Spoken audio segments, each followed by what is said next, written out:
बात उस विवाद की करेंगे जो कि उत्तर प्रदेश की सियासत में पिछले कुछ दिनों में खूब छाया हुआ है। ये विवाद है शंकराचार्य वर्सेस मुख्यमंत्री योगी आदित्यनाथ का। इसलिए आज अविमुक्तेश्वरानंद ने जो कुछ कहा, इससे अब एक नया संग्राम छिड़ने की उम्मीद है। शंकराचार्य ने प्रेस कॉन्फ्रेंस कर मुख्यमंत्री योगी को 40 दिन का चैलेंज दिया है और वही माफी की बात पर भी कड़ा जवाब दिया है। आपसे हिंदू होने का प्रमाण मांगते हैं। वैसे तो अविमुक्तेश्वरानंद माघ मेला छोड़कर चले गए, लेकिन सीएम योगी के खिलाफ उनका ये युद्ध जारी है। वहीं दूसरी तरफ योगी प्रशासन अविमुक्तेश्वरानंद को मनाने में जुटा है, लेकिन अविमुक्तेश्वरानंद ने तो अब नई लड़ाई की शुरुआत कर दी है। क्या बताएं कि आप कैसे हिंदू हैं? 40 दिन में आप अपने गौ भक्त हिंदू होने का प्रमाण दीजिए। अगर आप ये प्रमाण नहीं दे पाते हैं तो ये समझा जाएगा कि आप नकली हिंदू हैं।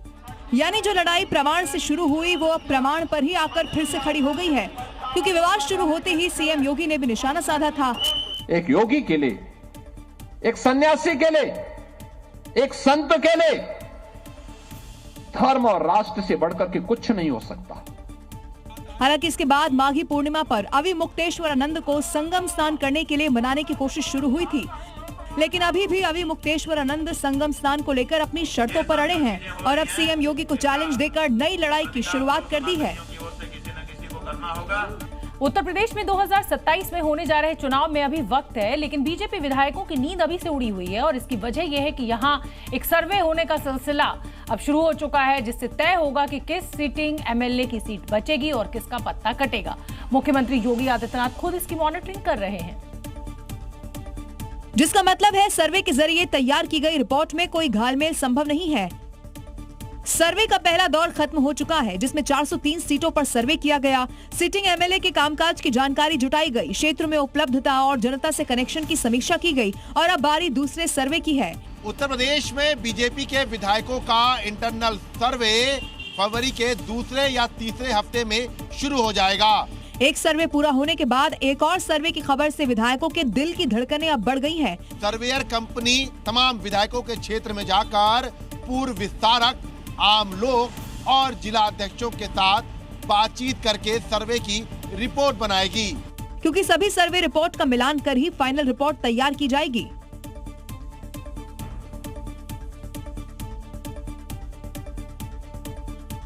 महोबा पहुंचे जल शक्ति मंत्री स्वतंत्र देव सिंह को अपनी ही पार्टी के विधायक ब्रजभूषण राजपूत और उनके समर्थकों की नाराजगी आज झेलनी पड़ी। गांव में पानी की किल्लत और बदहाल सड़कों से नाराज बीजेपी विधायक और उनके समर्थकों ने स्वतंत्र देव सिंह का रास्ता ही रोक लिया।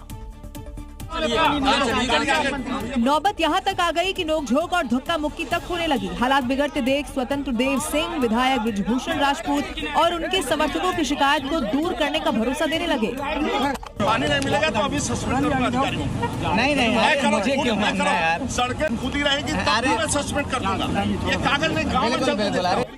हालांकि विधायक ब्रजभूषण राजपूत और उनके समर्थक आश्वासन नहीं, एक्शन की मांग पर अड़े रहे। काफी देर तक गहमा गहमी का माहौल रहा।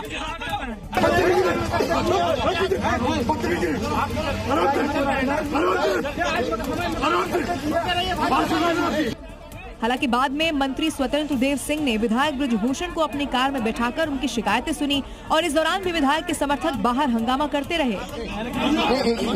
बरेली हिंसा मामले में मौलाना तौकीर रजा के दंगाई ब्रिगेड ने पेट्रोल बम के साथ साथ एसिड बम का भी इस्तेमाल किया था और इसकी पुष्टि फॉरेंसिक लैब की अब रिपोर्ट में हो गई है। बवाल के बीच जो बोतल लैब भेजी गई उसमें एसिड पाया गया।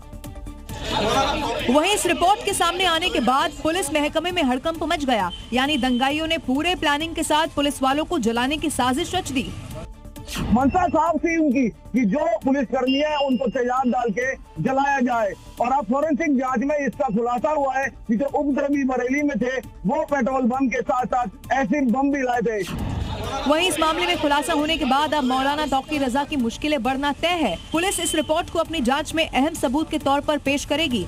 आपको बता दें कि कानपुर के आई लव मोहम्मद पोस्टर की आड़ में मौलाना तौकीर रजा ने शहर में उपद्रव करा दिया था। इसी के ऐलान के बाद आई भीड़ ने न सिर्फ पुलिस को टारगेट किया बल्कि साजिश के तहत पेट्रोल और तेजाब बम का भी इस्तेमाल किया। इस उपद्रव में कई पुलिसकर्मियों को चोट भी लगी है।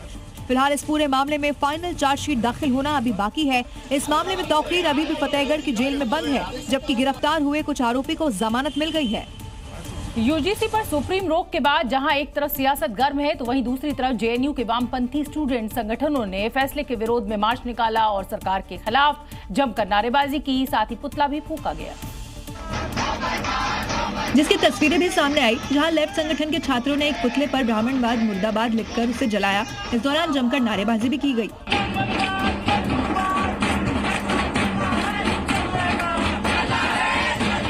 हैरानी की बात यह है कि जो मोदी सरकार यूजीसी के नियम लेकर आई, नारेबाजी भी उसके खिलाफ हो रही है।